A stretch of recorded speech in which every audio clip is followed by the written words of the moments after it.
নমস্কার, আপনারা দেখছেন জেলা বার্তা। আপনাদের সঙ্গে আমি শান্তিপ্রিয়া। গোপন সূত্রে খবর পেয়ে সাপের বিষ সহ গ্রেপ্তার 4 জন।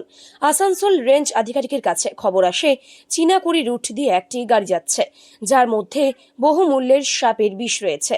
সেই মতো অভিযান চালিয়ে সাপের বিষ সহ 4 জনকে গ্রেপ্তার করে আসানসোলের বন বিভাগের রেঞ্জ অফিস। অভিযুক্তরা অন্তরাজ্য সাপের বিষের যে রেকর্ড রয়েছে তার সাথে জড়িত রয়েছে বলে মনে করছে বন দপ্তরের আধিকারিকেরা। গাড়ি সহ সাপের বিষ গ্রেপ্তার হওয়া 4 অভিযুক্তদের কুলটি থানার শাকতরিয়া পুলিশ ফাঁড়িতে নিয়ে আসে। অভিযুক্তদের শুক্রবার আদালতে তোলা হবে।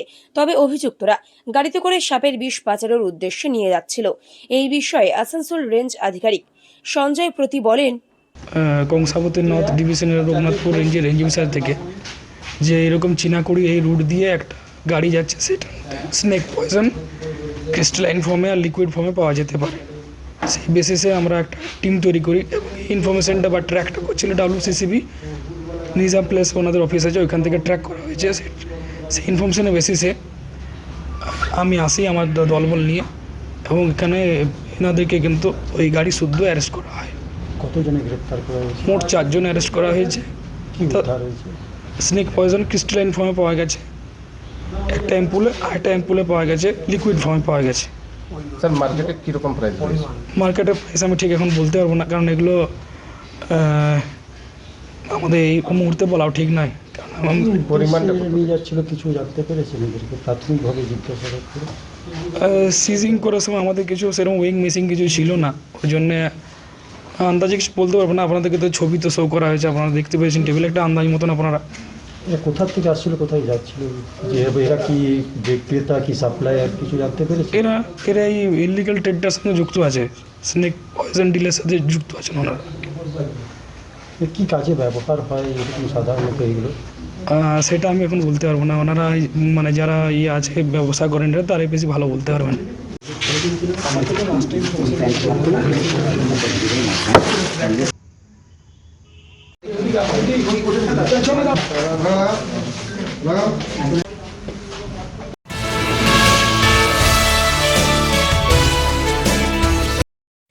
গঙ্গাসাগর মেলার আগে গঙ্গাসাগরে যাওয়ার জন্য ভেসেল ঘাটে লক্ষাধিক তীর্থযাত্রীদের ভিড়। দীর্ঘ লাইনে যাত্রীদের মধ্যে হাতাহাতি বচসা সামলাতে হিমশিম প্রশাসন। হাতে গোনা কয়েকটা দিন বাকি গঙ্গাসাগর মেলার। তার আগে কাকদ্বীপ লট নম্বর 8-এ তীর্থযাত্রীদের উপচে পড়া ভিড়, প্রায় 3 কিলোমিটার লম্বা লাইন। আর ফলেই লম্বা লাইনের যাত্রীদের দীর্ঘ সময় দাঁড়ানোর ফলেই যাত্রীদের মধ্যে বচসা ও হাতাহাতি হয়। ঘটনাস্থলে কাকদ্বীপ হারুউড পয়েন্ট কোস্টাল থানার পুলিশ ও সিভিল ডিফেন্সের কর্মীরা এসে পরিস্থিতি নিয়ন্ত্রণে আনার চেষ্টা। ভেসেল কম চলা এবং জল না থাকার অভিযোগ তীর্থযাত্রীদের। উল্লেখ্য, মুখ্যমন্ত্রী মমতা বন্দ্যোপাধ্যায় গত বুধবার নবান্নে বৈঠক করে জানিয়ে দিয়েছেন মেলা চলবে 8ই জানুয়ারি থেকে 17ই জানুয়ারি পর্যন্ত। মেলায় যাতায়াতের জন্য পূর্ব রেল শিয়ালদা থেকে 66টি অতিরিক্ত ট্রেন চালাবে। প্রতিদিন 16 থেকে 17টি অতিরিক্ত ট্রেন চলবে ক্যানিং নামখানা কাকদ্বীপ শাখায়। যাতায়াতের জন্য 2250টি অতিরিক্ত বাস রাখা হবে। মেলা প্রাঙ্গণে থাকবে 1150টি ক্লোজ সার্কিট টিভি, 30টি অ্যালার্ম বাটন, 50টি ফায়ার ব্রিগেড গাড়ি, 32টি ভেসেল গাড়ি পারাপারের জন্য থাকবে, 100টি লঞ্চ থাকবে। যাতায়াতের জন্য 7টি অস্থায়ী হাসপাতাল, 300 বেড থাকবে, 10,000 টয়লেট থাকবে পুরুষ ও মহিলাদের জন্য। মহিলার জন্য 700 ওয়াশরুম থাকবে। পানীয় জলের জন্য ছোট ছোট 7 লক্ষ পাউচ রাখা হবে মেলা প্রাঙ্গণে। 28 জায়গায় ফার্স্ট এইড সার্ভিস রাখা হবে, 12 জায়গায় মেডিকেল টিম থাকবে ও 100 অ্যাম্বুলেন্স থাকবে। পরিষেবার জন্য রাখা হচ্ছে 3টি ওয়াটার অ্যাম্বুলেন্স, থাকবে 1টি এয়ার অ্যাম্বুলেন্সও। মুখ্যমন্ত্রীর নির্দেশে ভিআইপিরা পাইলট কার নিয়ে মেলা প্রাঙ্গণে ঢুকতে পারবে না। বাংলা সহ 8টি ভাষায় তীর্থযাত্রীদের জন্য মাইকিং করা হবে। সমস্ত গাড়িতে একজন করে সাগর বন্ধু ভলেন্টিয়ার থাকবে, যারা তীর্থযাত্রীদের সহায়তা করবে। তীর্থযাত্রী ও সংবাদ মাধ্যমের জন্য 5 লক্ষ টাকার বীমা জিপিআরএস সিস্টেম চালু থাকবে। মেলা প্রাঙ্গণে নিরাপত্তার জন্য 20 ড্রোনের মাধ্যমে বিভিন্ন জায়গায় নজরদারি করা হবে।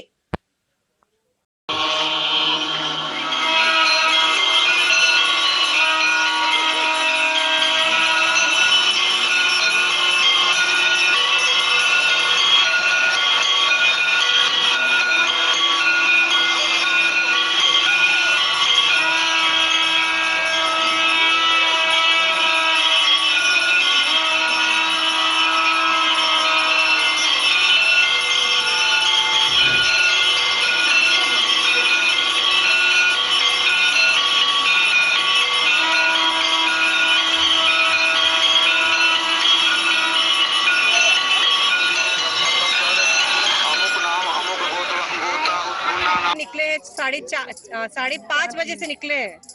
5:30 बजे बस पकड़े हैं, 2 बस में सब डिवाइड होके आए हैं। तो बस से आते आते हमको 3 घंटा लगा और शुरू से हम लोग लाइन लगाए बिना चीटिंग के, तो हमको 4 घंटा लगा यहाँ पे पहुँचने का, और अभी मुझे लग रहा है कि 2 घंटा और लगेगा। क्यों? दर्शन चल रहा था। दर्शन चल रहा है, लेकिन जैसे लाइन रुक गया है, मुझे ऐसा लग रहा है, लेकिन जल्दी दर्शन हो जाए तो अच्छा। क्यों?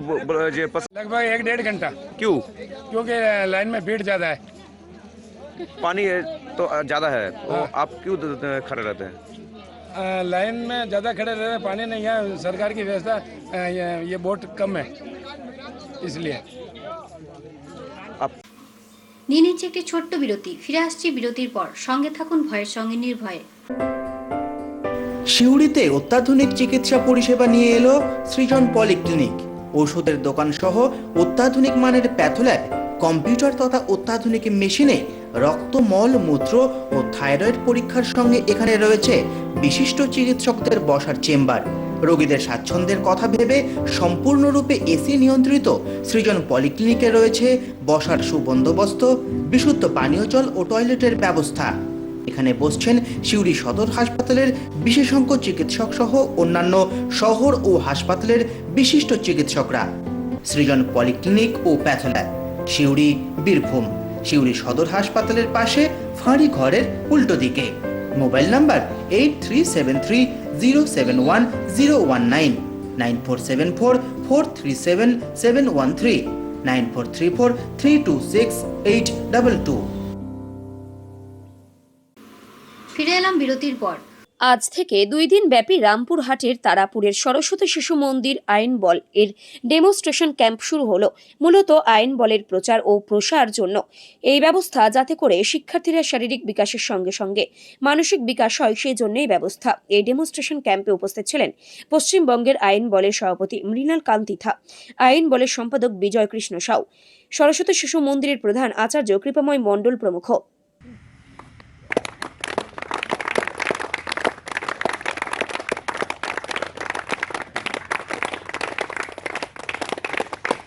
আমি Insan sir, Shubho sir, Shambhu sir, Mrinal sir, উনি গুজরাট থেকে এসেছেন। উনি আইনবল ফেডারেশন নিয়ে বিভিন্ন রাজ্যে যাচ্ছেন, সেরকম আমাদের বীরভূম জেলাতেও ইনি এসেছেন।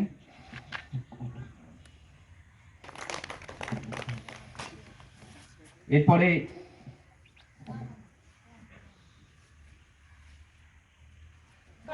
ভুল পাস হচ্ছে, লাল লাল পিছনে লালকে পাস দাও তুমি।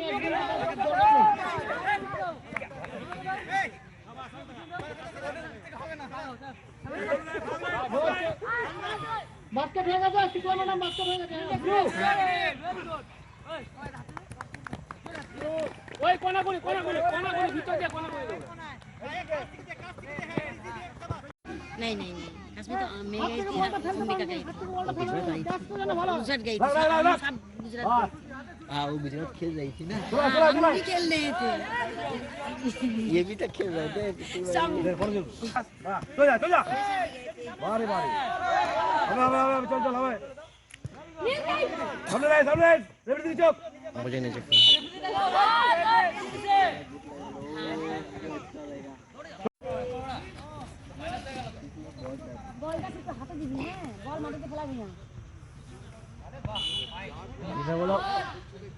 মোহাম্মদ আমিন নাশিদের রিপোর্ট, ভয় টিভি, রামপুরহাট।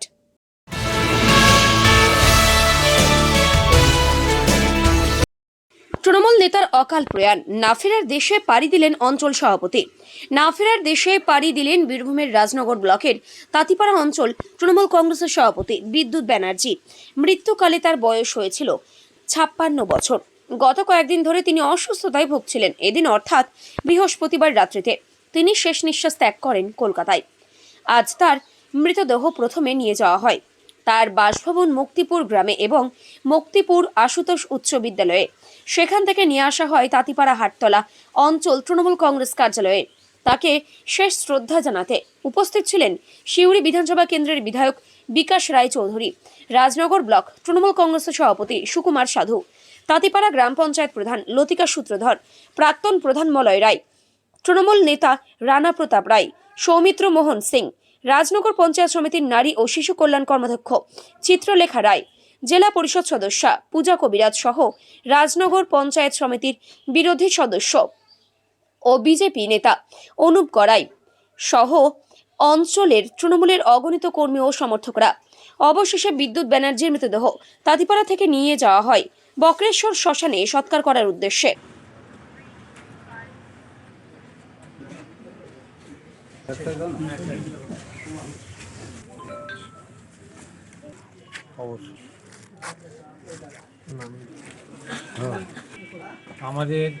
সোমনাথ দের রিপোর্ট, তাঁতিপাড়া, বীরভূম। আজকে জেলা বার্তা এই পর্যন্তই। নমস্কার।